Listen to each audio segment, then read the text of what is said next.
तमाम जानकारी और अपडेट्स हमारे साथ साझा करने के लिए इस खबर पर अपनी नजर बनाए रखिएगा। और इसी के साथ अब न्यूज पंच में आगे बढ़ते हुए अगली प्रमुख खबर का रुख कर लेते हैं। महाराष्ट्र की राजनीति से जुड़ी अगली खबर, जहां काफी उथल पुथल इस समय नजर आ रही है।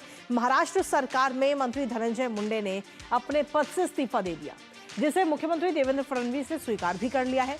दरअसल बीड जिले के एक गांव के सरपंच संतोष देशमुख की हत्या के मामले में धनंजय मुंडे के करीबी वाल्मीकि कराड को मास्टरमाइंड बताया गया और इसके बाद से ही धनंजय मुंडे पर अपने पद से इस्तीफा देने का दबाव था।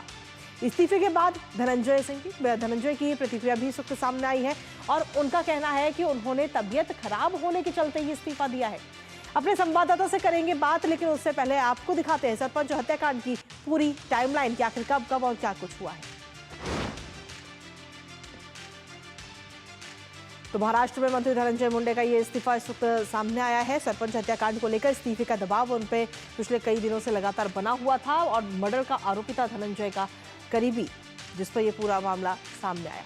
इस्तीफे पर धनंजय मुंडे की तरफ से अब प्रतिक्रिया भी सामने आ चुकी है और उन्होंने सीधे तौर पर कहा है कि तबीयत खराब होने के चलते उन्होंने अपने पद से इस्तीफा दिया है। ये बात धनंजय मुंडे की तरफ से कही गई है, लेकिन अब उनके इस्तीफे देने के बाद में कहीं ना कहीं पूरा जो महाराष्ट्र की सियासत है वो काफी तेज होती हुई नजर आ रही है। सरपंच हत्याकांड में अभी तक क्या कुछ कब कब हुआ है, पूरी टाइमलाइन क्या है, एक बार उस पर भी नजर डाल लेते हैं।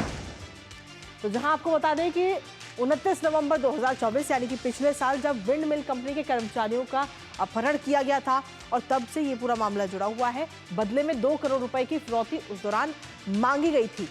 तो 2 करोड़ की फिरौती मांगी गई 29 नवंबर को अपहरण करने के बाद में, जिसके बाद सुदर्शन घुले पर सीधे तौर पर आरोप इस पूरे मामले को लेकर के लगाए गए थे।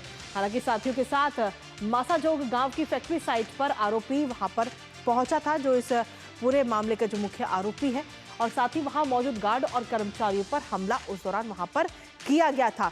और इस हमले के बाद अगर हम देखें 6 दिसंबर को जो ये हमला हुआ उसमें सरपंच देशमुख की तरफ से बीच बचाव इस पूरे मामले पर किया गया। इस पूरे मामले को सुलझाने की कोशिश उनकी तरफ से की गई, जिसके बाद 7 दिसंबर को सुदर्शन घुले को पुलिस ने हिरासत में लिया, उनको अरेस्ट किया गया। सुदर्शन घुले वाल्मीकि कराड का काफी करीबी बताया जाता था कि जो घुले है वो वाल्मीकि कराड का काफी करीबी है, बेहद करीबी है। कराड मंत्री धनंजय मुंडे का बिजनेस पार्टनर है। तो किस तरीके से धनंजय मुंडे के साथ कराड की या यूं कहेगी याराना था या बिजनेस पार्टनर, इसके साथ ही अगर हम देखें तो घुले जमानत पर बाहर भी आ गया था अगले दिन, यानी कि 7 दिसंबर को ही वो बाहर भी आ गया जमानत पर। और घुले ने पहले सरपंच देशमुख की कार को रोका। 9 दिसंबर की पूरी कहानी आपको बता रहे हैं, जब पहले सरपंच की कार को रोका जाता है और फिर सरपंच का अपहरण किया जाता है।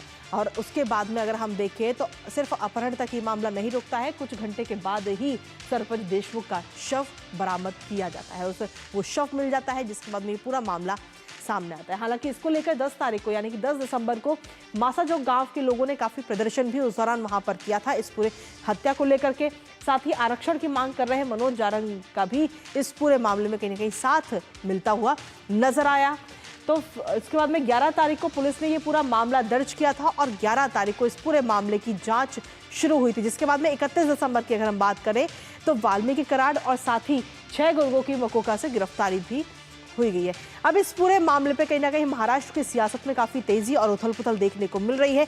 एक बार नजर डाल लेते हैं कि क्या कुछ प्रतिक्रिया अभी तक इस पूरे मामले पर सामने आई है।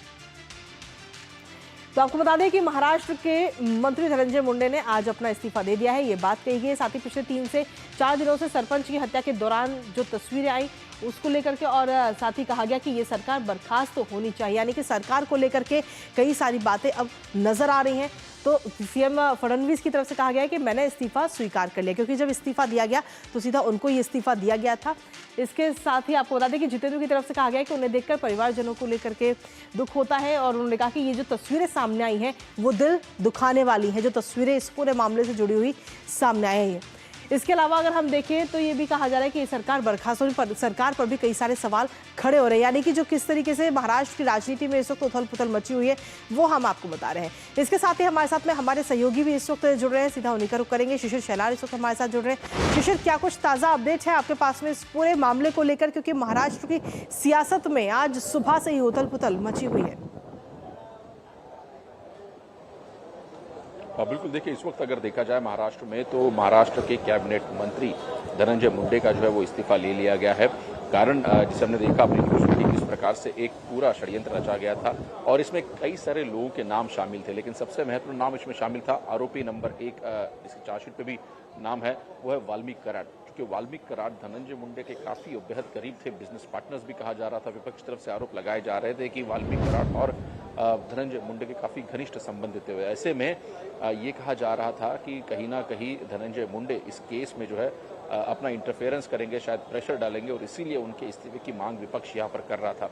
हालांकि सत्ता पक्ष से भी ये दलील दी गई थी कि इस पूरे प्रकरण की निष्पक्ष जांच जारी है, एसआईटी को गठित किया गया है और एसआईटी के जरिए कुछ आरोपी को पकड़ा भी गया। हालांकि कुछ आरोपी इसमें जरूर इस वक्त फरार है।